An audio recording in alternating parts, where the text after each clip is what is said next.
Hello friends, कैसे हैं आप सब। स्वागत है आपका यूपीएससी एट होम प्रविष्या के यूट्यूब प्लेटफॉर्म पे। हम जो यूपीएससी और यूपी पीसीएस की मेंस की आंसर राइटिंग कर रहे हैं, उसी के साथ साथ हम आज से एक नई सीरीज़ स्टार्ट कर रहे हैं, जो कि जो आर ओ का जो एग्ज़ाम होने वाला है उसी पे बेस्ड है, जिसमें हम आर ओ के एग्ज़ाम तक 10,000 क्वेश्चन को कंप्लीट करवाएंगे। आप लोग इस पर अपना प्यार और सपोर्ट बनाए रखिएगा। हमारे कमेंट सेक्शन में ज़रूर बताइएगा कि हमारा ये जो नया इनिशिएटिव है आप लोगों को कैसा लग रहा है। तो आज का जो क्वेश्चन की जो स्टार्टिंग हम कर रहे हैं वो हमारा है मॉडर्न हिस्ट्री से। इसको हम कंप्लीट करेंगे। इसी के साथ साथ हमारी इन्वायरमेंट की भी सीरीज चल रही है, उसको भी आप लोग ज़रूर देखिए प्लेलिस्ट में जाके। और हम लक्ष्मीकांत और स्पेक्ट्रम भी कंप्लीट करवा रहे हैं चैप्टर वाइज। तो चैप्टर कंप्लीट होने के बाद जो उस चैप्टर से रिलेटेड जो प्री में और मेंस में जो क्वेश्चन बन सकते हैं, हम सबसे पहले उसको कंप्लीट करवाते हैं। फिर उसी चैप्टर से रिलेटेड जो हमारी नेक्स्ट जो क्लास आती है, उस चैप्टर से रिलेटेड जितने भी प्रीवियस ईयर में जो भी क्वेश्चन उस चैप्टर से बने हैं उसको हम कंप्लीट करवाते हैं। तो इससे जो है आपका जो इसके साथ में आपका जो हमने आज से जो हिस्ट्री क्लास स्टार्ट की, हिस्ट्री के साथ में आपका जो इन्वायरमेंट और उधर लक्ष्मीकांत की जो सीरीज़ का जो है पॉलिटी, और उसी के साथ में स्पेक्ट्रम भी आपके साथ ही में चल रही है। आप लोग इसको जो है ज़रूर देखिएगा और हमारे कमेंट सेक्शन में बताइएगा कि ये आपको जो है सीरीज़ आपको कैसी लग रही है। तो क्वेश्चन हम स्टार्ट करते हैं। क्वेश्चन है, वास्को डी गामा कालीकट पर किस वर्ष आया था? तो कौन सा है? 1498 AD में। हम इसका बॉक्स देखेंगे। बॉक्स को पढ़ना बहुत ज़रूरी है, क्योंकि आगे आने वाले एग्जाम में बॉक्स से भी क्वेश्चन डायरेक्ट क्वेश्चन बन जाते हैं। इसमें क्या है कि मध्यकाल में सर्वप्रथम भारत से संबंध स्थापित करने वाले पुर्तगीज थे। प्रथम Portuguese Vasco D gamma Bharat के पश्चिम तट पर स्थित बंदरगाह कालीकट पर 20 मई 1498 को पहुंचा। ये जो फैक्ट है ये आपके प्री के पॉइंट ऑफ व्यू से काफ़ी इंपॉर्टेंट है कि 1, 2, 3, 4 सारे जो है पॉइंट भी इस तरह दे दिया जाता है आंसर में। उसके बाद में पूछा जाता है कि कथन 1, 2, 3 तीनों सही है, कि पहला सही है या दूसरा सही है, चौथा सही है, कि उपयुक्त सभी सही है। इस तरह से जो है क्वेश्चन आपके बन जाते हैं। तो ये जो है फैक्ट याद करना बहुत ज़रूरी है। फिर क्या है, उसने यहाँ पहुंचकर भारत के नए समुद्री मार्ग की खोज की। कालीकट के तत्कालिक शासक जमोरिन ने वास्को डी गामा का स्वागत किया। तो ये जो है डायरेक्ट क्वेश्चन पूछा जा सकता है कि वास्को डी गामा का स्वागत किसने किया था? तो कालीकट के जो तत्कालिक जो शासक थे उनका क्या नाम था? जमोरिन था। इन्होंने स्वागत किया था। पुर्तगाली व्यापारियों ने भारत में कालीकट, गोवा, दमन द्वीप या हुगली के बंदरगाहों में अपनी व्यापारिक कोठियाँ स्थापित की थी। 1505 ईस्वी में फ्रांसिस्को दी अल्मीडा भारत का प्रथम पुर्तगाली वायसराय एवं गवर्नर बनकर आया। तो ये भी फैक्ट आपके प्री के पर्सपेक्टिव से काफ़ी इंपॉर्टेंट है। नेक्स्ट हम देखेंगे कि व्यापारिक हितों के परिप्रेक्ष्य में हिंद महासागर में प्रभुत्व स्थापित करने के लिए अल्मीडा ने ब्लू वाटर पॉलिसी अर्थात शांत जल नीति का प्रतिपादन किया। तो ये डायरेक्ट क्वेश्चन बन सकता है कि शांत जो ब्लू वाटर पॉलिसी है उसका प्रतिपादन किसने किया है? तो उसका प्रतिपादन किया है अल्मीडा ने।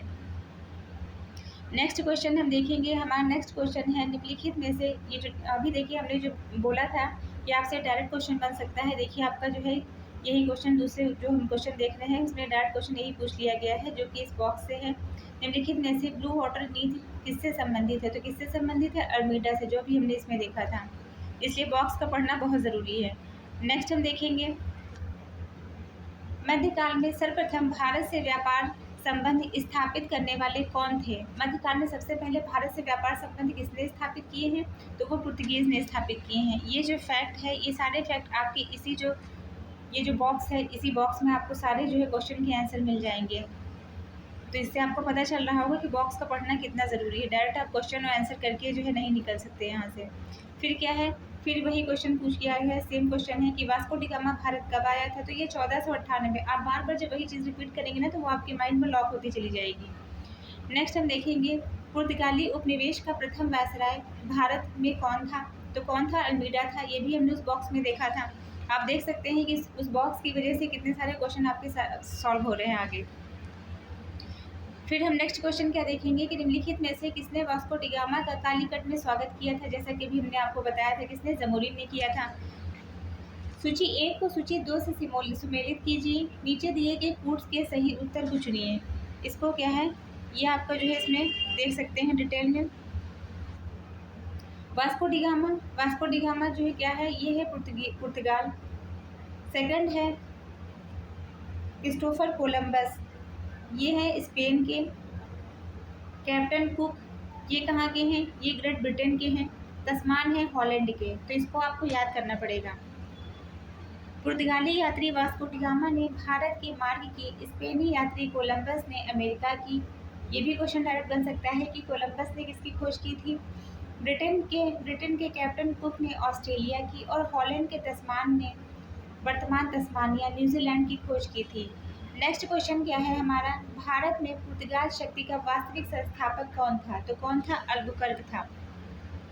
इसका हम पूरा जो है बॉक्स देखेंगे। भारत में पुर्तगाली शक्ति का जो वास्तविक संस्थापक था वह अल्बुकर्क था। 1509 से 1515 ईस्वी इसने भारत में एक प्रादेशिक शक्ति के रूप में पुर्तगाली राज्य की स्थापना की। फरवरी 1510 में बीजापुर के आदिल शाह सुल्तान से गोवा को जो है जीता। अल्बुकर्क की पहली महत्वपूर्ण उपलब्धि थी, मतलब इन्होंने जो है 1510 में जो बीजापुर के आदिल शाह से सुल्तान से गोवा को जो जीता था। ये भी डायरेक्ट क्वेश्चन बन सकता है कि गोवा को जो है किसने, बीजापुर के आदिल शाही सुल्तान से गोवा को किसने जीता था, तो किसने जीता था, ये जीता था अल्बुकर्क ने, क्योंकि इनका जो है ये टाइम पीरियड क्या है 1509 से 1515, और ये जो है ये कब हुआ था 1510 में बीजापुर के आदिल शाही सुल्तान से गोवा को जो है जीता था। गोवा की विजय ने दक्षिण पश्चिम सुल्तान तट पर पुर्तगाली नौसैनिक प्रभुत्व पर मुहर लगा दी। इसके साथ ही भारत में क्षेत्रीय पुर्तगाल राज्य की स्थापना हुई। अल्बुकर्क ने भारत में पुर्तगालियों की संख्या में वृद्धि करने तथा उनकी स्थायी बस्तियां बसाने के उद्देश्य से पुर्तगालियों को भारतीय महिलाओं के साथ विवाह करने के लिए प्रोत्साहित किया। नेक्स्ट क्वेश्चन हम देखेंगे, भारत में यूरोपीय शक्तियों के प्रवेश के संदर्भ में निम्नलिखित में से कौन सा कथन सही नहीं है। पुर्तगालियों ने 1499 में गोवा पर कब्जा किया था, ये गलत है। अंग्रेजों ने अपना पहला कारखाना दक्षिण भारत मछलीपट्टनम में लगाया। पूर्वी भारत की अंग्रेजी कंपनी ने 1633 में उड़ीसा में पहला कारखाना लगाया। डुबले के नेतृत्व में फ्रांसीसियों ने 1746 में मद्रास पर कब्जा किया। ये तीनों फैक्ट सही हैं। नेक्स्ट क्वेश्चन हम देखेंगे, पुर्तगालियों ने भारत में निम्नलिखित में से किस स्थान पर प्रथम दुर्ग की स्थापना की, तो कहाँ पे की है, कोचीन में। पुर्तगालियों ने भारत में प्रथम दुर्ग, भारत के जो है प्रथम यूरोपीय दुर्ग भी कहा जाता है, का निर्माण अल्फांसो दी अल्बुकर्क के समय, इस समय वह गवर्नर नहीं था, द्वारा 1503 में कोचीन में करवाया गया था। नेक्स्ट हम देखेंगे, किन यूरोपीय ने भारत में प्रथमतया सामुद्रिक व्यापारिक केंद्र की स्थापना की थी, तो किसने की थी, यह पुर्तगालियों ने की थी।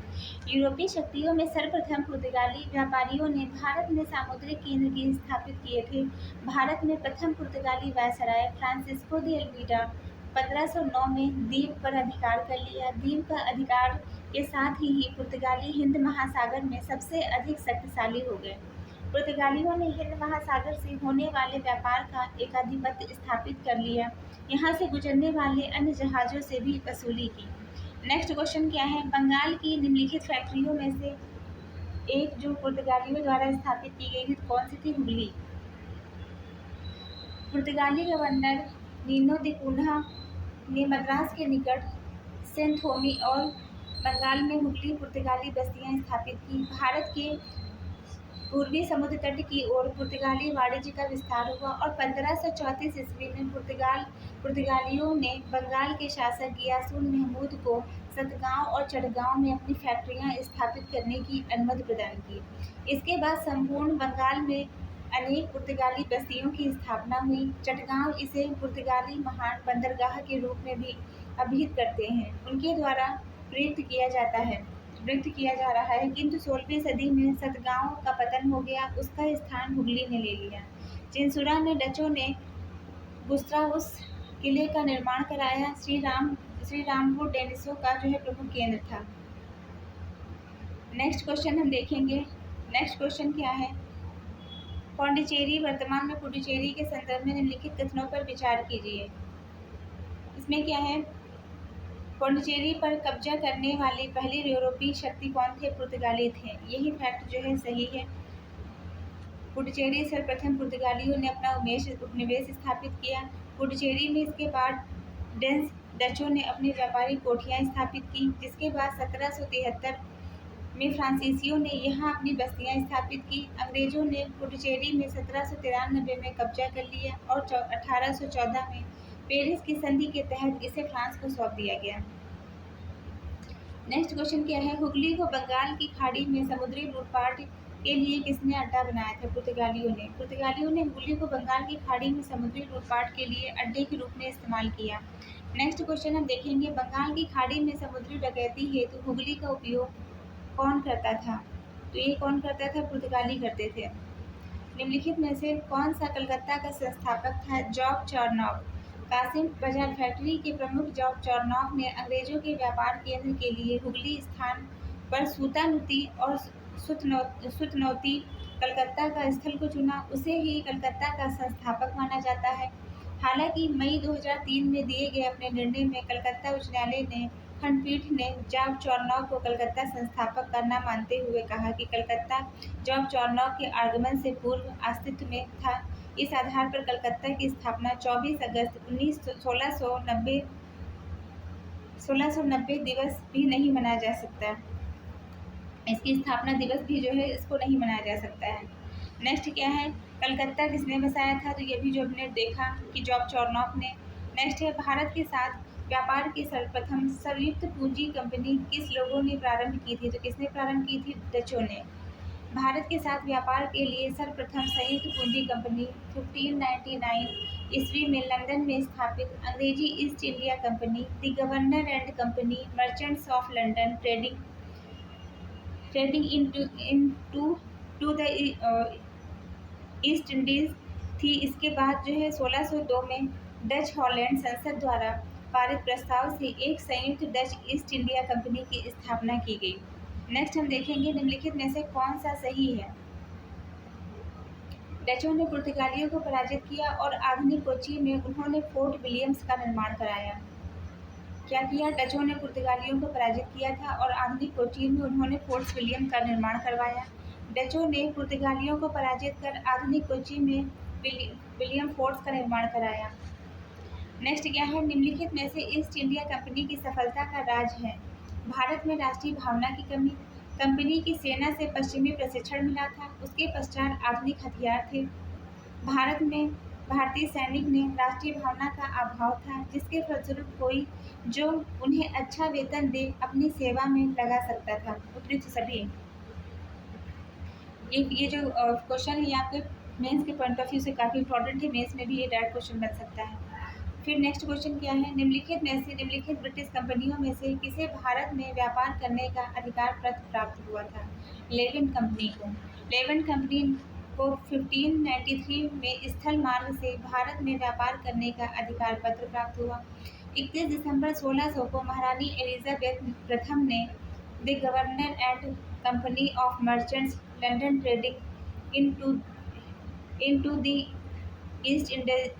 ईस्ट इंडीज़ को समुद्री मार्ग से ईस्ट इंडीज़ के साथ व्यापार करने का पहला अधिकार पत्र प्रदान किया गया। 1702 में इसने न्यू कंपनी तथा महारानी एनी के साथ मिलकर एक त्रिपक्षीय इकरारनामा किया, जिसके तहत पुरानी कंपनी 7 साल के भीतर खुद को बंद कर देगी। 1709 में दोनों कंपनियां मिलकर नए नाम United Company of Merchants of England Trading to the East Indies के रूप में अपने व्यापार को बढ़ाएगी। यह कंपनी सामान्यतः ईस्ट इंडिया कंपनी के नाम से प्रसिद्ध हुई। नेक्स्ट क्वेश्चन क्या है, लंदन में ब्रिटिश ईस्ट इंडिया कंपनी के गठन के समय भारत का निम्नलिखित में से कौन बादशाह था? अकबर। सितंबर 1599 में लंदन में कुछ व्यापारियों ने लॉर्ड मेयर की अध्यक्षता में एक सभा का आयोजन किया। इसमें पूर्वी द्वीप समूह के साथ व्यापार करने की योजनाएं तैयार की गई। इन व्यापारियों ने पूर्व के देशों के साथ व्यापार करने के आशय से 1599 में एक कंपनी का गठन किया। इसका नाम governor and company of Merchants of London trading into the east Indies रखा गया। इस दौरान भारत का बादशाह अकबर था। इस मुगल सम्राट के काल में ईस्ट इंडिया कंपनी ने भारत में सर्वप्रथम कारखाना खोला। जहांगीर के काल में, जहांगीर के शासनकाल में ईस्ट इंडिया कंपनी ने सर्वप्रथम 1611 में मछलीपट्टनम में एक अस्थायी कारखाना स्थापित किया। 1613 में सूरत में स्थापित कारखाना अंग्रेजों का प्रथम स्थायी कारखाना था। नेक्स्ट क्वेश्चन क्या है, भारत में 1613 में अंग्रेजों ने पहली फैक्ट्री कहाँ पे स्थापित की, तो कहाँ की थी, सूरत में की थी। ईस्ट इंडिया कंपनी की प्रथम फैक्ट्री स्थापित हुई कहाँ पे, सूरत में।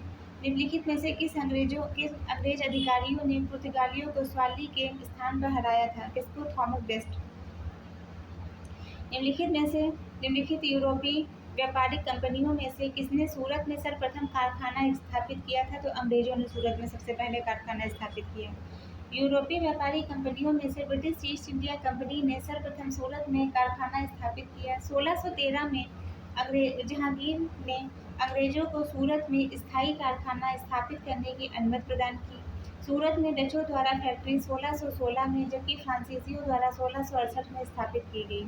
उल्लेखनीय है कि ईस्ट इंडिया कंपनी ने सर्वप्रथम 1611 में मछलीपट्टनम में अपना कारखाना स्थापित किया, जो अस्थायी था। उन्होंने अपना प्रथम स्थायी कारखाना 1613 में सूरत में ही स्थापित किया था। फ्रांसीसियों ने अपना प्रथम कारखाना 1668 में सूरत में स्थापित किया। वर्ष 1613 में ईस्ट इंडिया कंपनी को कहाँ एक कारखाना स्थापित करने की अनुमति मिली थी, कहाँ पे, सूरत में। फिर क्या है, ईस्ट इंडिया कंपनी ने प्रारंभिक दौर में वेस्टर्न प्रेसिडेंसी कहाँ खोली, सूरत में। ये सारे फैक्ट आपके जो ऊपर हमने बॉक्स देखा उसी से बन रहे हैं। नेक्स्ट क्वेश्चन क्या है, निम्नलिखित में से ईस्ट इंडिया कंपनी ने बम्बई किसने ले लिया, किसने, जो है पुर्तगालियों ने। ब्रिटिश ईस्ट इंडिया कंपनी ने बम्बई पुर्तगालियों से लिया। 1661 में इंग्लैंड के सम्राट चार्ल्स द्वितीय का विवाह पुर्तगाल की राजकुमारी कैथरीन से होने पर चार्ल्स को पुर्तगालियों द्वारा बम्बई उपहार स्वरूप प्रदान किया गया, जिसे उन्होंने 10 पाउंड वार्षिक किराए पर 1668 में ब्रिटिश ईस्ट इंडिया कंपनी को दे दिया। नेक्स्ट हम देखेंगे, ईस्ट इंडिया कंपनी के किस अंग्रेज गवर्नर को औरंगजेब द्वारा भारत के से निष्कासित किया गया था, सर जॉन चाइल्ड्स के द्वारा। बम्बई के अंग्रेज गवर्नर जॉन चाइल्ड 1688 में बम्बई और पश्चिमी समुद्र तट के मुगल बादशाहों का घेरा डाला तथा मक्का जाने वाले हज यात्रियों को बंदी बनाने का प्रयास किया। फलस्वरूप उसे औरंगजेब ने भारत से निष्कासित करने का आदेश दिया था। मुगल शासक औरंगजेब के सामने उसे विवश होना पड़ा, अंततः उसे माफ़ी मांगनी पड़ी। नेक्स्ट हम देखेंगे, निम्नलिखित में से प्रथम कर्नाटक युद्ध का कौन सा तत्कालिक कारण था। अंग्रेजी द्वारा जो है फ्रांसीसी जहाज़ों का अधिग्रहण करना। कर्नाटक का युद्ध कब हुआ था, 1746 से लेकर 1748 तक। ऑस्ट्रेलिया के उत्तराधिकार युद्ध, जो कि 1740 में आरंभ हुआ, का विस्तार मात्र था। गृह सरकारों की आज्ञा के विरुद्ध ही दोनों दलों अंग्रेजी तथा फ्रांसीसी में 1746 में युद्ध प्रारंभ हो गया। अंग्रेज कैप्टन बर्नर्ड के नेतृत्व में अंग्रेजी सेना द्वारा कुछ फ्रांसीसी जहाज़ों पर अधिकार कर लेना युद्ध का तत्कालिक कारण था। नेक्स्ट हम देखेंगे, कर्नाटक युद्ध किनके बीच में लड़ा गया, यह अंग्रेज और फ्रांसीसी के बीच में लड़ा गया। नेक्स्ट क्वेश्चन क्या है, सूची 1 को सूची 2 के साथ सुमेलित कीजिए। इसमें क्या है, जो कर्नाटक का युद्ध हुआ उसमें कौन सी संधि हुई थी, एक्सला-सैपल की संधि हुई थी, इससे जो है अंत हुआ। दूसरा क्या है, कर्नाटक का जो द्वितीय युद्ध हुआ वह अनिर्णायक था। कर्नाटक का जो तृतीय युद्ध हुआ वह पेरिस से संबंधित था। तो इसमें क्या है, आप इसको कैसे याद कर सकते हैं कि कर्नाटक का प्रथम युद्ध एक्सला-सैपल की संधि, दूसरा अनिर्णायक रहा है, तृतीय जो है पेरिस से संबंधित है। पहला है एक्सला-सैपल, दूसरा अनिर्णायक है और तृतीय क्या है, पेरिस की संधि से संबंधित है। प्रथम मैसूर युद्ध में क्या हुआ, ब्रिटिश की हार हुई। नेक्स्ट हम देखेंगे, निम्नलिखित में से कौन सा सही सुमेलित नहीं है। कर्नाटक का जो प्रथम युद्ध हुआ है, जो है किससे समाप्त हुआ, एक्सला-सैपल की संधि से। यह कब था, 1746 से 1748 तक। कर्नाटक का जो द्वितीय युद्ध था, जो कि निर्णायक रहा है, यह 1749 से 1754 तक चला। और फिर जो है कर्नाटक का जो तृतीय युद्ध था वो कब से था, ये 4 साल के गैप के बाद 1758 से लेकर 1763 तक। पहला क्या था, 1746 से लेकर 48 तक। फिर नेक्स्ट जो था दूसरा युद्ध था, जो पहला युद्ध था वो एक्सला-सैपल की संधि से समाप्त हुआ। दूसरा युद्ध क्या था, दूसरा युद्ध 1749 से लेकर 1754 तक, ये 5 साल का इसका ड्यूरेशन था। और जो ये निर्णायक रहा है। और जो तीसरा युद्ध था यह जो है इसमें 4 साल का गैप दे देंगे, जब आप 1554 के स्थान पर 1558 से 1563 तक। फिर पानीपत का जो तृतीय युद्ध था वह कब लड़ा गया, वह जो 1761 तक। तब अब आप जो है इस तरह से याद कर सकते हैं। नेक्स्ट हम देखेंगे निम्नलिखित में से कौन सा प्रथम यूरोपीय व्यक्ति था जिसने भू क्षेत्र अर्जित करने के उद्देश्य से भारतीय राजाओं के झगड़ों में भाग लेने की नीति अपनाई थी। कौन था? डुप्ले। डुप्ले ने पहली बार हथकंडे प्रयोग किए जो भारत को जीतने के लिए अंग्रेजों के मार्गदर्शक बने। डुप्ले प्रथम यूरोपीय था जिसने भू क्षेत्र अर्जित करने के उद्देश्य से भारतीय राजाओं के झगड़े में भाग लेने की नीति प्रारंभ की। यह डुप्ले ही था जिसने पहली बार यूरोपीय सेना को भारतीय राज दरबारों में भारतीय व्यय पर नियुक्त करवाया, जिसने पहली बार यूरोपीय हितों के लिए भारतीय राजनीति में हस्तक्षेप किया तथा भारत में यूरोपीय साम्राज्य की नींव रखी। उसके बारे में जीपी मॉलसेन ने लिखा है, उसकी योजनाओं का प्रभाव उसके जाने के पश्चात भी रहा। तो ये जो है फैक्ट डायरेक्ट बन सकता है कि डुप्ले के बारे मतलब ये जो है जो जीपी मालेसन का जो ये जो कथन है कि उसकी योजनाओं का प्रभाव उसके जाने के बाद भी रहा, तो ये किसके संदर्भ में बोला गया है? तो ये बोला गया है डुप्ले के संदर्भ में।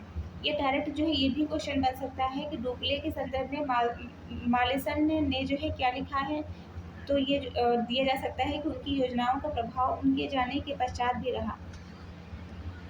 या आपके मेंस में भी डायरेक्ट क्वेश्चन बन सकता है कि जो मालेसन ने जो डुप्ले के बारे में लिखा है कि उसकी योजनाओं का प्रभाव उसके जाने के पश्चात भी रहा, इस संदर्भ में जो है आप क्या समझते हैं, इसका विवेचन कीजिए। डायरेक्ट मेंस में भी बन सकता है। फिर इसमें क्या है कि वह भूमि जिसे अपनी सूझबूझ से जोता तथा उर्वर बनाया, और वह क्षमता जो उसने दर्शाई उसके लौटने के तुरंत पश्चात उसके प्रतिद्वंदियों ने उपयोग की और उससे जो है अत्यधिक लाभ उठाया। नेक्स्ट क्वेश्चन क्या है? भारत में फ्रांसीसियों ने अपना सबसे पहला कारखाना निम्नलिखित में से कहाँ स्थापित किया? तो ये सूरत में स्थापित किया। लुई 14वें के मंत्री कॉलबर्ट 1664 में फ्रेंच ईस्ट इंडिया कंपनी की स्थापना हुई। कंपनी देश जो है इंडस ओरिएंटलेस कहा गया तथा जो है फ्रांसीसी कंपनी का निर्माण राज्य द्वारा हुआ। राज्य ही इसका सारा खर्च देता था। 1667 में फ्रांसिस कैरो के नेतृत्व में एक अभियान दल भारत के लिए रवाना हुआ, जिसमें 1668 में सूरत में अपने पहले व्यापारिक कारखाने की स्थापना की गई। फिर हम देखेंगे फ्रांसीसी ईस्ट इंडिया कंपनी संस्थापित हुई थी। तो ये भी जो हमने देखा किसके द्वारा? लुई 14वें के द्वारा। नेक्स्ट क्वेश्चन क्या है? निम्नलिखित में से किसे भारत में फ्रांसीसी कंपनी का वास्तविक संस्थापक कहा जाता है? तो किसे कहा जाता है? कॉलबर्ट को कहा जाता है। नेक्स्ट क्वेश्चन क्या है? बंगाल में निम्नलिखित में से कौन सा कारखाना डचों ने स्थापित किया था? तो ये किसने? चिंसुरा और जो है हुगली। डचों की बंगाल में पहली कंपनी पिपली 1627 में स्थापित हुई। इसके कुछ ही दिनों बाद डच पिपली से बालासोर चले गए। बंगाल में डचों ने 1635 ईस्वी से प्रारंभ कर 1656 के बीच कुछ समय तक हुगली में फैक्ट्री का संचालन किया। 1665 के बाद हुगली के ही एक गांव चिंसुरा में 1653 में स्थापित फैक्ट्री डचों के व्यापार का प्रमुख केंद्र बनी। स्पष्ट है कि दिए गए विकल्पों में डचों का कारखाना चिंसुरा हुगली के एक ग्राम के साथ साथ हुगली मुख्यालय में भी था। 17वीं शताब्दी के समाप्त होने तक डच कंपनी कासिम बाजार, पटना, ढाका, मालदा, बालासोर आदि स्थानों पर जो स्थापित हो चुकी थी। नेक्स्ट हम देखेंगे डच ईस्ट इंडिया कंपनी ने किस वर्ष अपनी फैक्ट्री पटना में स्थापित की? तो कब स्थापित की थी? 1632 में। 1632 में डच ईस्ट इंडिया कंपनी ने अपनी फैक्ट्री का स्थापन कहाँ पे किया? पटना में किया। बंगाल के जो है समृद्ध व्यापार की तरफ आकर्षित हो डच ने 1615 से 1629 में असफल प्रयास किए। यद्यपि बंगाल में व्यापार का सुअवसर होने पर 1632 में उन्हें प्राप्त हुआ। 1632 में सर्वप्रथम पटना में डच ईस्ट इंडिया कंपनी का प्रवेश हुआ। यद्यपि पटना में डच फैक्ट्री की स्थापना 1632 के संदर्भ में हुई, इससे संबंधित कोई भी स्रोत प्रामाणिकता की कसौटी पर स्पष्ट नहीं है। यद्यपि इतिहासकार ओम प्रकाश ने 1638 में पटना में डच फैक्ट्री की स्थापना संबंधी तथ्य प्रस्तुत किए हैं, जो आर्थिक तंगी के कारण उसी वर्ष बंद करना पड़ा। वर्तमान में डच फैक्ट्री का वह स्थान पटना कॉलेज के नाम से जाना जाता है। नेक्स्ट क्या है, फ्रांसीसी दक्कन में शक्ति आंदोलन स्थापित करने में असफल रहे क्योंकि अंग्रेजों की फौज शक्तिशाली थी। फ्रांसीसियों की पराजय का एक मुख्य कारण उनकी कमजोर नौसेना थी। वॉलंटियर के अनुसार ऑस्ट्रिया के उत्तराधिकार युद्ध के समय फ्रांसीसी जल शक्ति का इतना ह्रास हुआ था कि सप्तवर्षीय युद्ध के समय उनके पास एक भी जलपोत नहीं था। दूसरी ओर अंग्रेजों के पास शक्तिशाली सेना थी। नेक्स्ट हम देखेंगे निम्न यूरोपीय शक्तियों में भारतीय व्यापार में समय समय पर प्रवेश करने का क्रम क्या है। तो पहला क्या है, पुर्तगीज आए, फिर डच आए, फिर अंग्रेज आए, फिर डैन आए, फिर फ्रांसीसी आए। आप इसको कैसे याद कर सकते हैं, पी डी अंग्रेज इंग्लिश इसको याद कर सकते हैं, ई फिर डी फिर एफ के माध्यम से शॉर्टकट में आप इसको याद कर सकते हैं इस तरह से। नेक्स्ट हम देखेंगे सूची 1 को सूची 2 के साथ सम्मिलित कीजिए। सूचियों के अंत में दिए गए कोड से सही उत्तर को चुनिए। इसके अंतर्गत जो पहला है वो क्या है, डच पौंडीचेरी। इसमें जो हम देखेंगे कि पौंडीचेरी किससे संबंधित है, फ्रेंच से, गोवा पुर्तगीज, ट्रावनकोर ये जो है ट्रान के बाद जो है किससे संबंधित है, ये संबंधित है डेनिश डेन से, सद्रास डच से संबंधित है।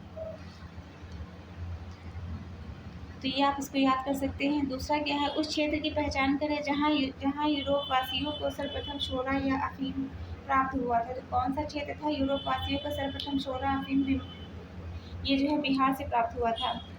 आप लोग जब इस सीरीज को कई बार देखेंगे तो आप लोगों को सारे क्वेश्चन याद हो जाएंगे। नेक्स्ट हम देखेंगे अंग्रेजी शासन काल में भारत का कौन सा क्षेत्र अफीम उत्पादन हेतु प्रसिद्ध है। तो कौन सा था, बिहार था। हमने इसके ऊपर वाले क्वेश्चन में देखा है। नेक्स्ट हम देखेंगे निम्नलिखित यूरोपीय में से कौन सा एक स्वतंत्रता पूर्व भारत के व्यापारियों के रूप में सबसे अंत में आया, कौन सा था, फ्रांसीसी। फिर क्या है, निम्नलिखित में से किस स्थान पर डचों ने अपने व्यापारिक अड्डे स्थापित किए हैं। तो ये सभी स्थानों पर जो डचों ने अपने व्यापारिक अड्डे स्थापित किए हैं। भारत में डचों द्वारा स्थापित व्यापारिक केंद्र है नागपट्टनम, चिंसुरा, मछलीपट्टनम, सूरत, भरूच, आगरा, कोचीन, अहमदाबाद तथा पटना। निम्नलिखित पर जो है विचार कीजिए। मृदा के स्वरूप तथा उपज के गुणों के आधार पर भूमि राजस्व का मूल्यांकन, युद्ध में चलती फिरती तोपों का उपयोग, तम्बाकू और लाल मिर्च की खेती, ये उपयुक्त में से कोई भी सही नहीं है। मृदा के स्वरूप तथा उपज के गुणों के आधार पर भूमि या राजस्व का मूल्यांकन अंग्रेजों से पूर्व शेरशाह सूरी तथा अकबर के द्वारा किया जा चुका है। भारत में तम्बाकू और लाल मिर्च की खेती पुर्तगालियों की देन थी और चलती फिरती तोपों का प्रचलन मुगल काल में ही था। अकबर के आयुध निर्माण कारखाने में तमाम प्रकार की बड़ी छोटी तोपें तैयार की जाती थी। इस प्रकार इनमें से अंग्रेजों की भारत में कोई देन नहीं है। नेक्स्ट क्या है, किसने ईस्ट इंडिया कंपनी के बारे में यह टिप्पणी दी कि कंपनी एक असंगति है, परंतु यह उस व्यवस्था का भाग है जहाँ सब कुछ ही असंगत है। किसने कहा है, जीबी मैकाले ने कहा है। लॉर्ड मैकाले ब्रिटिश का जो है राजनीतिक कवि इतिहासकार था। 1834 से 1838 तक भारत में सुप्रीम काउंसिल में लॉ कमीशन का प्रधान रहा है। प्रसिद्ध दंड विधान ग्रंथ की इंडियन पिनल कोड की पांडुलिपि इसी ने तैयार की थी। अंग्रेजों को भारत की सरकारी भाषा तथा शिक्षा का माध्यम और यूरोपीय साहित्य, दर्शन तथा विज्ञान को भारतीय शिक्षा का लक्ष्य बनाने में इसने महत्वपूर्ण भूमिका निभाई है। ईस्ट इंडिया कंपनी की नीतियों पर टिप्पणी करते हुए मैकाले ने कहा था कि कंपनी एक असंगति है, परंतु यह उस व्यवस्था का भाग है जब सब कुछ असंगत हो।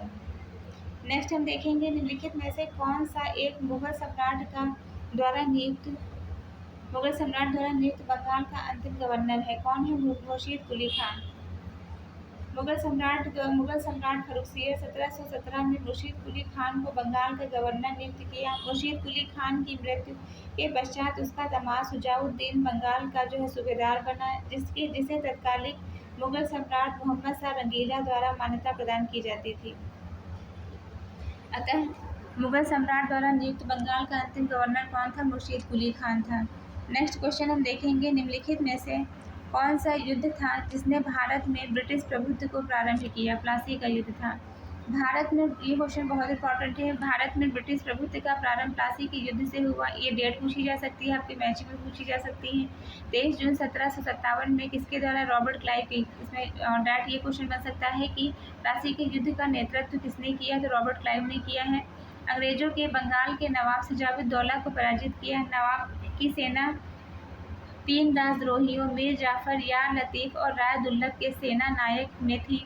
सेना जो है नायकत्व में थी। नवाब की एक अग्रगामी टुकड़ी के नेता मीर मदन और मोहनलाल थे। सहसा एक गोली से रणभूमि में ही मीर मदन को मार डाला और नवाब सिराजुद्दौला द्वारा अपने प्रमुख अधिकारियों से मंत्रणा के दौरान मीर जाफर ने ही उसे पीछे हटने को कहा। यह भी कहा कि नवाब को सेना का नेतृत्व सेनाध्यक्षों के हाथों में छोड़ युद्ध क्षेत्र से भाग जाना चाहिए। सिराजुद्दौला वापस मुर्शिदाबाद लौट गया, यही उसकी हार का कारण बना। प्लासी के युद्ध ने अंग्रेजों को तत्कालिक सैनिक तथा वाणिज्यिक लाभ प्रदान किए। इसने कृषि उत्पादन, दस्तकारियों के क्षेत्र में अग्रणी तीन राज्यों बिहार, बंगाल, उड़ीसा और राजनीतिक प्रभुत्व स्थापित करने के लिए पृष्ठभूमि तैयार की। ईस्ट इंडिया कंपनी की भारत में प्रथम निर्णायक सैन्य सफलता कौन सी थी? प्लासी का युद्ध। प्लासी का युद्ध कब लड़ा गया है? ये लड़ा गया है 1757 में। शुजाउद्दौला लॉर्ड क्लाइव द्वारा परास्त हुआ। के युद्ध में? किसके युद्ध में? प्लासी के युद्ध में। भारत में ब्रिटिश साम्राज्य का संस्थापक कौन था? ये लॉर्ड जो है रॉबर्ट क्लाइव थे। भारतवर्ष में जो है ब्रिटिश साम्राज्य का संस्थापक लॉर्ड रॉबर्ट क्लाइव को माना जाता है, जिसने प्लासी के युद्ध 23 जून 1757 के में बंगाल के नवाब सिराजुद्दौला को पराजित कर पहली बार भारत में ब्रिटिश प्रभुत्व की नींव रखी। नेक्स्ट क्या है? किसे जो है स्वर्ग से उतरा सेना नायक कहा जाता है? तो ये कहा जाता है रॉबर्ट क्लाइव को। रॉबर्ट क्लाइव एक सैनिक के रूप में जननेता था। ब्रिटिश पीठ का यह कथन है कि वह स्वर्ग से उतरा हुआ सेनानायक है। नेक्स्ट क्या है? प्लासी का युद्ध मैदान कहाँ पे स्थित है? ये स्थित है पश्चिम बंगाल में। प्लासी वर्तमान नाम जो है प्लासी का युद्ध मैदान पश्चिम बंगाल राज्य के नादिया जिले में भागीरथी नदी के किनारे स्थित है। नेक्स्ट क्या है? निम्नलिखित में से किसने अपनी राजकुमारी मुर्शिदाबाद से मुंगेर स्थानांतरित की है? मीर कासिम ने किया है। मीर कासिम अपनी राजधानी मुर्शिदाबाद से मुंगेर ले गया। संभवतः वह मुर्शिदाबाद के षड्यंत्र में वातावरण तथा कलकत्ता से दूर रहना चाहता था ताकि अंग्रेजों का हस्तक्षेप अधिक न हो। नेक्स्ट हम देखेंगे सबसे अधिक निर्णायक युद्ध जिसने अंग्रेजों के भारत में प्रभुत्व को स्थापित किया, वह कौन सा था? बक्सर का युद्ध था। 22 अक्टूबर 1764 को 1757 की प्लासी का युद्ध हुआ है। 1764 को जो है 64 को अंग्रेजों ने मीर कासिम, अवध के नवाब शुजाउद्दौला तथा दिल्ली के मुगल सम्राट शाह आलम द्वितीय को सम्मिलित सेना को बक्सर के युद्ध में परास्त किया। इस युद्ध में अंग्रेजों की कमान मेजर हेक्टर मुनरो के हाथ में थी। युद्ध के परिणाम से रीडार्ड क्वेश्चन बन सकता है कि बक्सर के युद्ध में जो है जो अंग्रेजों की जो कमान थी वो किसके हाथ में थी? मेजर हेक्टर मुनरो के हाथ में थी। प्लासी के निर्णयों पर मुहर लगा दी। भारत में अब अंग्रेजों को चुनौती देने वाला कोई दूसरा नहीं था। इलाहाबाद तक का प्रदेश अंग्रेजों के अधिकार में आ गया था। दिल्ली विजय का मार्ग खुल गया और बक्सर का युद्ध भारतीय इतिहास में निर्णायक सिद्ध हुआ। P.E. रॉबर्ट्स ने बक्सर के युद्ध के बारे में लिखा है कि प्लासी की अपेक्षा बक्सर को भारत में अंग्रेजी प्रभुत्व की जन्मभूमि मानना अधिक उपयुक्त होगा। यदि बक्सर के युद्ध के परिणाम को देखा जाए तो यह कहा जा सकता है कि जहां प्लासी की विजय अंग्रेजों की कूटनीति का परिणाम थी, वहीं बक्सर की विजय को इतिहासकारों ने पूर्णतः सैनिक विजय बताया है। प्लासी के युद्ध ने अंग्रेजों की प्रभुता बंगाल में स्थापित कर बक्सर के युद्ध ने कंपनी को एक अखिल भारतीय शक्ति के रूप में स्थापित किया। फिर नेक्स्ट क्वेश्चन क्या है? अंग्रेजी ईस्ट इंडिया कंपनी द्वारा लड़े गए निम्नलिखित युद्धों में से कौन सा सर्वाधिक निर्णायक था? कौन सा था? बक्सर का युद्ध। नेक्स्ट क्वेश्चन क्या है? निम्नलिखित में से कौन सा भारत में अंग्रेजों के आधिपत्य की स्थापना करने के लिए जो है जरूरी था? कौन सा युद्ध था? बक्सर का। बक्सर के युद्ध के समय दिल्ली का शासक कौन था? ये थे शाह आलम द्वितीय।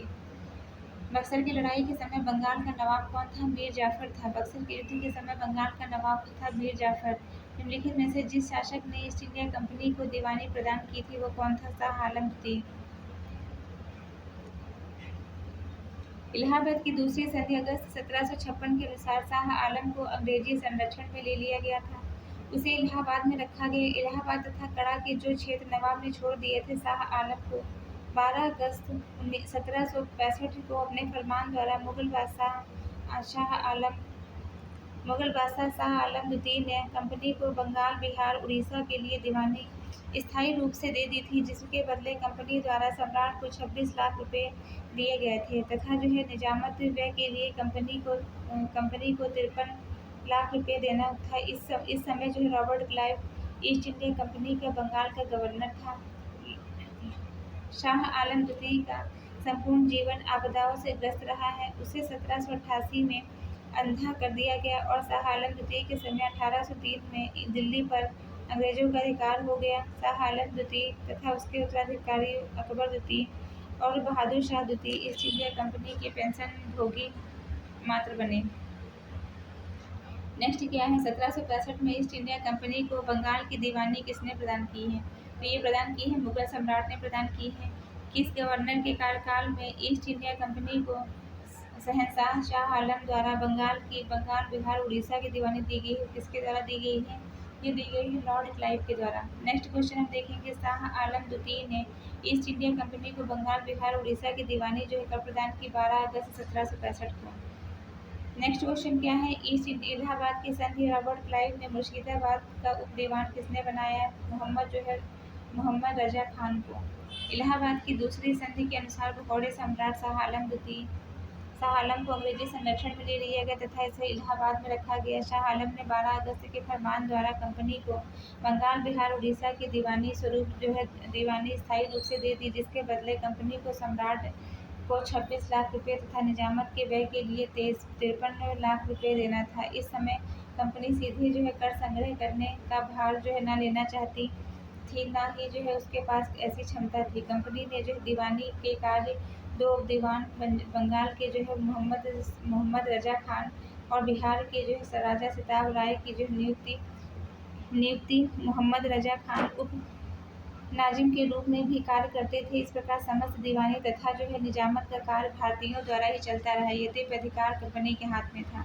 1765 में दीवानी प्रदान करने के बाद ब्रिटिश सबसे पहले निम्नलिखित में से किस पर्वतीय जनजाति के संपर्क में आए थे? किसके खासी जनजाति के संपर्क में आए थे?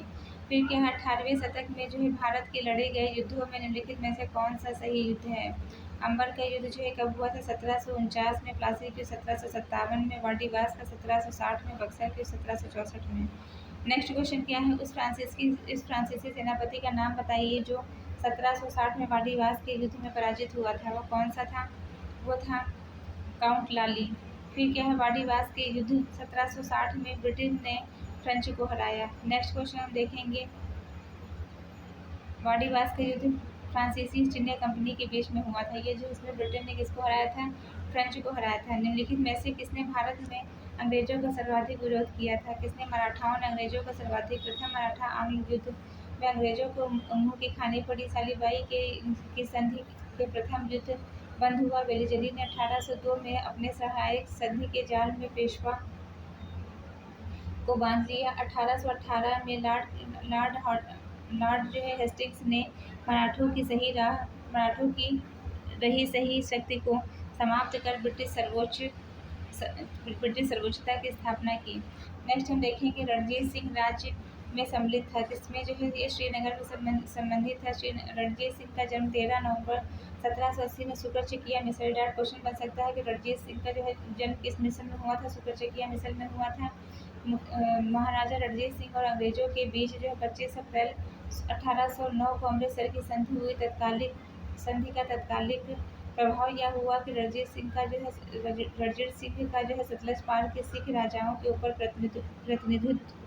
प्रभुत्व जमाने का स्वप्न टूट गया। परंतु दूसरी ओर, जैसा कि कनिंघम ने कहा है कि रणजीत सिंह को पश्चिम दिशा में प्रसार करने की खुली छूट मिल गई। उसने 1818 में मुल्तान, 1819 में कश्मीर और 1834 में पेशावर को जीत लिया।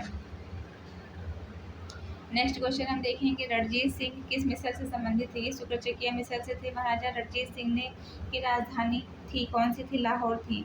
नेक्स्ट क्या है, रणजीत सिंह ने सर्व सुप्रसिद्ध कोहिनूर हीरा कहाँ से प्राप्त किया था? शाह शुजा से प्राप्त किया था। निम्नलिखित में से किसने कहा था कि ईश्वर की इच्छा थी कि मैं सब धर्मों को एक निगाह से देखूं, इसलिए दूसरी जो है आँखें की रोशनी ले ली? ये किसने संबंधित है? ये महाराजा रणजीत सिंह से संबंधित है। नेक्स्ट क्वेश्चन हम देखेंगे, महाराजा रणजीत सिंह का उत्तराधिकारी कौन था? ये जो है था खड़क सिंह। 1829 में रणजीत सिंह की मृत्यु के बाद उनका पुत्र खड़क सिंह सिंहासन पर बैठा।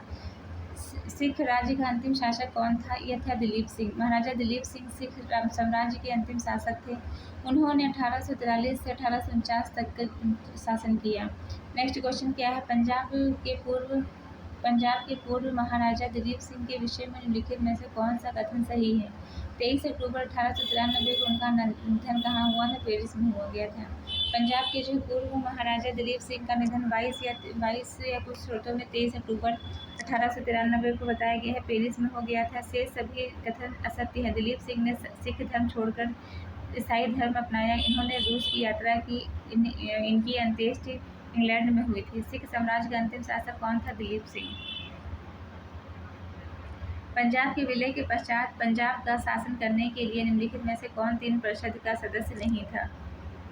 पंजाब के जो है ब्रिटिश साम्राज्य में विलय के बाद लॉर्ड डलहौजी ने 1849 में पंजाब पर शासन करने के लिए 3 लोगों की एक परिषद का गठन किया था, जिसमें Sir Henry Lawrence, John Lawrence, Grenville Mansel को जो है सदस्य के रूप में विकसित किया गया था।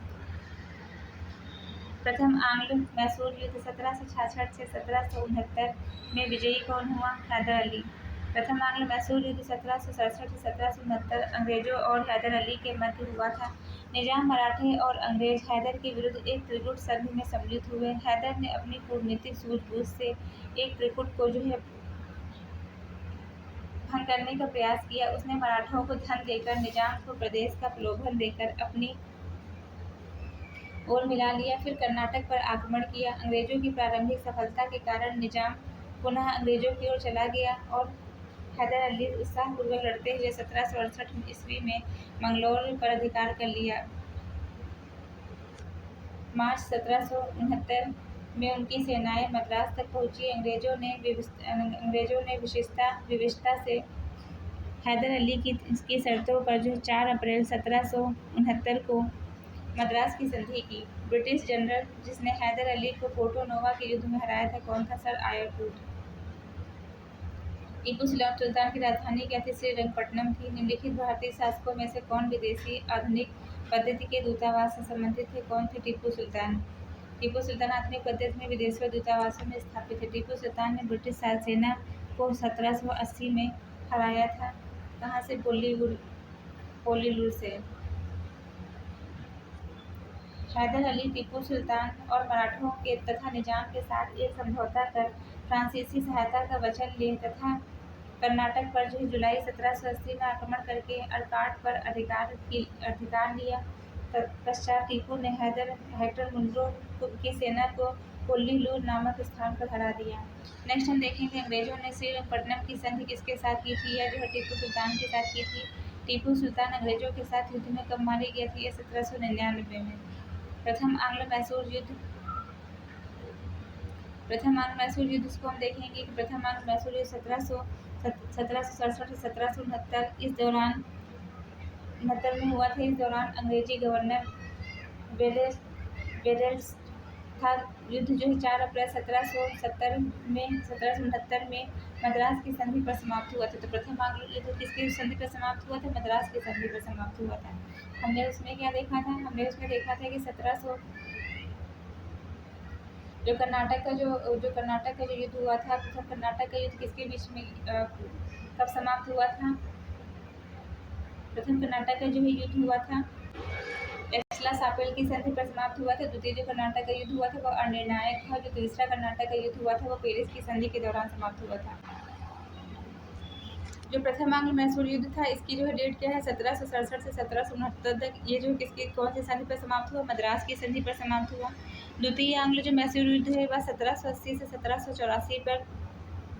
इस समय जो है गवर्नर जनरल जो है कौन था? वारेन हेस्टिंग्स थे। ये किस पे समाप्त हुआ? ये मंगलौर की संधि पर समाप्त हुआ। और जो तीसरा आंग्ल जो मैसूर युद्ध था वह 1790 से लेकर 1792 पर। इसमें जो गवर्नर जनरल थे वो कॉर्नवालिस थे और यह श्रीरंगपट्टनम की संधि पर समाप्त हुआ। नेक्स्ट हम देखेंगे जो चौथा आंग्ल मैसूर युद्ध है वह 1799 में। या इसमें जो है गवर्नर जनरल कौन थे? ये इसमें गवर्नर जनरल थे लॉर्ड वेलिजली। तो पहला क्या है? पहला जो है युद्ध जो प्रथम आंग्ल मैसूर युद्ध जो है वो मद्रास की संधि, दूसरा मंगलौर की संधि और तीसरा जो है श्रीरंगपट्टनम। मतलब पहला मद्रास की संधि, प्रथम आंग्ल मैसूर युद्ध मद्रास की संधि, द्वितीय आंग्ल मैसूर युद्ध मंगलौर की संधि और जो तीसरा है वो क्या है, श्रीरंगपट्टनम की। और इसमें क्या है, इसमें गवर्नर जनरल प्रथम में कौन, पहले में गवर्नर जनरल को देखिए, और सेकंड में क्या है, ये वार्न हेस्टिंग्स से हैं, और थर्ड में कौन है, कॉर्नवालिस हैं, फोर्थ में है लॉर्ड वेलिजली। नेक्स्ट हम देखेंगे सूची 1 को सूची 2 के साथ सुमेलित कीजिए तथा नीचे दिए गए सूचियों के कूट से मिलान कीजिए। तो इसमें क्या है, इलाहाबाद की जो संधि हुई है वह किससे इसका मैचिंग है, 1765 में इलाहाबाद की संधि हुई है। और जो मंगलौर की संधि हुई है, मंगलौर की संधि हुई है 1784 में। सालबाई की संधि किससे संबंधित है, ये 1782 में हुई है। और जो मद्रास की संधि है वो कौन सा है, प्रथम आंग्ल मैसूर युद्ध, प्रथम आंग्ल मैसूर युद्ध 1769 सॉरी, मतलब जो प्रथम आंग्ल मैसूर युद्ध है उसमें कौन सी संधि हुई थी, मद्रास की संधि हुई थी। जो द्वितीय आंग्ल मैसूर युद्ध है उसमें मंगलौर की संधि हुई थी। जो तृतीय आंग्ल मैसूर युद्ध है उसमें किसकी संधि हुई थी, उसमें श्रीरंगपट्टनम की संधि हुई थी। फिर क्या है, नेक्स्ट हम देखेंगे, बेगम समरू ने एक प्रसिद्ध चर्च का निर्माण कराया, कहाँ पे, सरधना में, सरधना। बेगम समरू ने जो है एक प्रसिद्ध चर्च का निर्माण मेरठ के निकट सरधना में कराया था। नेक्स्ट हम देखेंगे, निम्नलिखित कथनों में से कौन सा सही नहीं है। इसके अंतर्गत जो है क्या है, क्या सही है, इसको हम देख लेंगे। महाराजा रणजीत सिंह ने लाहौर में तोपों के निर्माण के लिए आधुनिक ढलाई कारखाने स्थापित ढलाई खाने स्थापित किए। आमेर में सवाई राजा जयसिंह ने न्यूक्लिड के रेखागणित के तत्वों का संस्कृत में अनुवाद किया। फिर नेक्स्ट क्या है, मैसूर में टीपू सुल्तान ने श्रृंगेरी मंदिर में देवी शारदा की मूर्ति के निर्माण के लिए धन दिया। नेक्स्ट क्वेश्चन हम देखेंगे, पानीपत, निम्नलिखित में से कौन से कथन, मतलब निम्नलिखित में से जो कथन इस पर विचार कीजिए। प्लासी के युद्ध में सिराजुद्दौला की पराजय के लिए मीर जाफर ने अंग्रेजों से मिलकर षड्यंत्र किया था। इसको हम डिटेल में देख लेंगे कि 14 जनवरी 1761 में पानीपत की तीसरी लड़ाई अहमद शाह अब्दाली ने सदाशिवराव भाऊ के नेतृत्व वाली मराठा सेना को बुरी तरह से परास्त किया। सावरकर सरकार के अनुसार जेएन सरकार के अनुसार महाराष्ट्र में संभवतः ही कोई परिवार ऐसा नहीं था जिसने कोई न कोई संबंधी न खोया हो, तथा कुछ परिवारों का तो सर्वनाश ही हो गया था। 1790 से 92 में हुए तीसरे आंग्ल मैसूर युद्ध टीपू सुल्तान केवल पराजित हुआ था, उसकी मृत्यु नहीं हुई थी।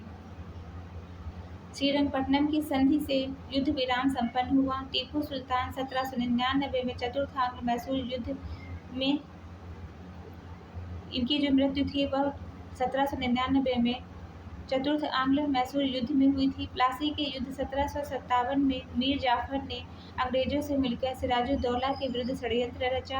अन्य षड्यंत्रकारियों ने साहूकार जगत सेठ, राय दुर्लभ, अमीन चंद इसके प्रमुख थे। तो ये हमारा जो है